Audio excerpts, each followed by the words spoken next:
Hi everyone, my name is Sakshi and this is my first ever YouTube video.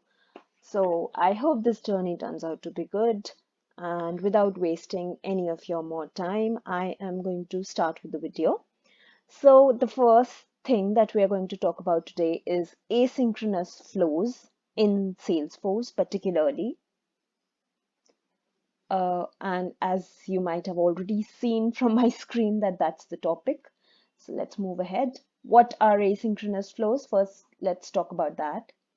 So whenever we create a record triggered flow in Salesforce, we now actually can add a pathway for the elements that we want to execute slightly later. That means if we don't want to execute an action immediately, but we want our system to give some time to complete what it is doing before doing the action given in the flow. That's called an asynchronous flow.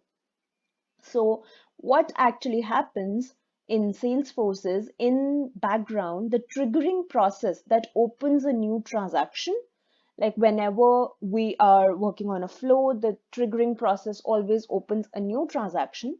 So through the asynchronous flows, we let the triggering process be executed completely before executing the flow result. As I told you earlier, that it's going to execute the condition first completely and then the flow result will clear, it will work out.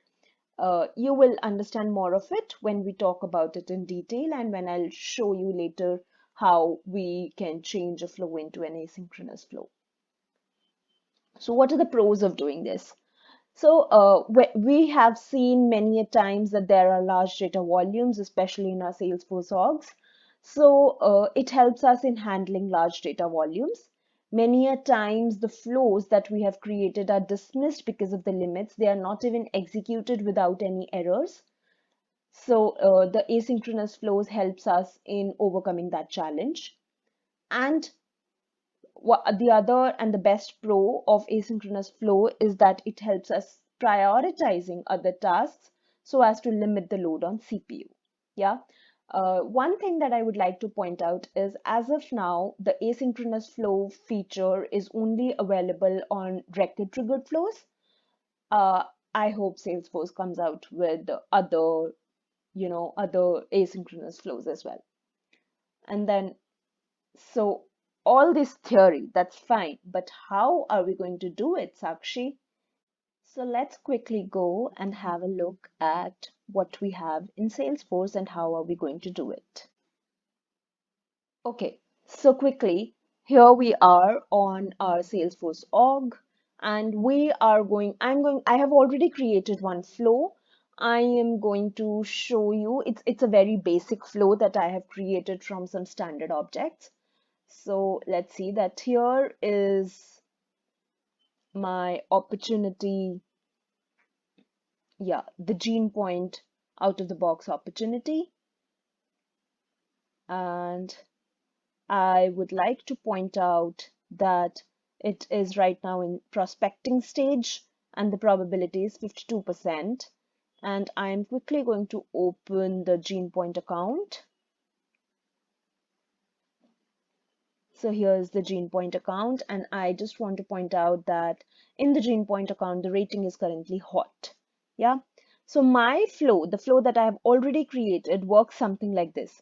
If the stage is prospecting and the probability is greater than 50%, then the account rating will become hot. Okay. So now I'm going to change these things and I'm going to show you how it's working. Let's do the probability at 40% as of now, and let's change the rating to none. Okay, no rating. So now the as I told you earlier, the flow works something like this. Whenever the probability is more than 50% and the stage is already prospecting.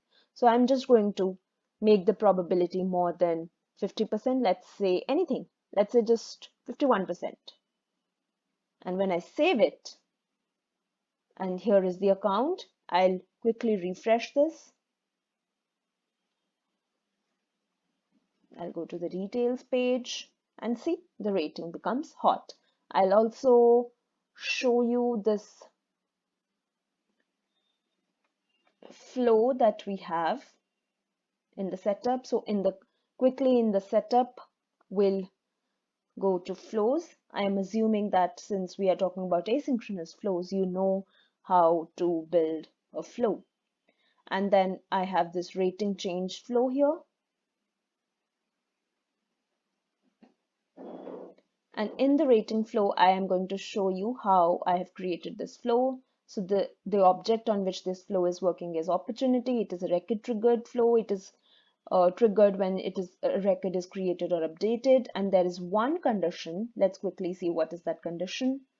The condition is that the stage name equals prospecting, right? Fair enough. Okay. And now we have this runs immediately if the probability is greater than 50%. There is a decision box. Let's see that. So if the record probability is greater than or equal to 50%, then we are going to update the account rating. So on the account object, we are going to find that row where the ID of the account equals the ID of the account related to the opportunity, and we are going to update the rating to hot. This works fine, right? But this is not an asynchronous flow. So I'm just going to quickly show you how we are going to update this flow to work as an asynchronous flow. So first of all, we have this auto layout chosen, which I had chosen when I was creating the flow. So I will quickly switch it off. Now it is not in the auto layout mode. Since I don't want to run this immediately, I'm going to delete this pathway. I'll just select this and click on the delete button on my keypad. Now I will have to go to the edit element, and there is a small checkbox here on the configure start page which says include a run asynchronously path to access an external system after the original transaction for the triggering record is successfully committed. I'm just going to check this checkbox and I'll click on done.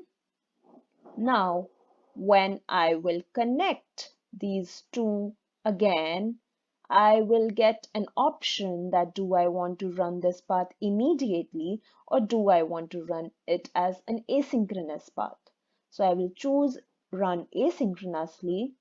I'll click on done and I can again go back to the auto layout.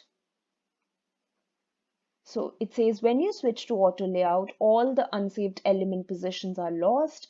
To keep all element positions, save the flow before switching to auto layout. That doesn't matter. It's just going to change the positions since we are going to the asynchronous part now.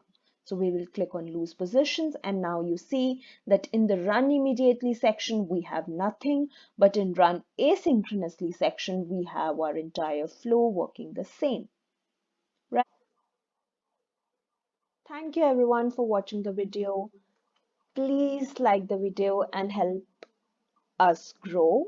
And if you have any questions regarding the flows or asynchronous flows, please don't hesitate and ask them in the comment section.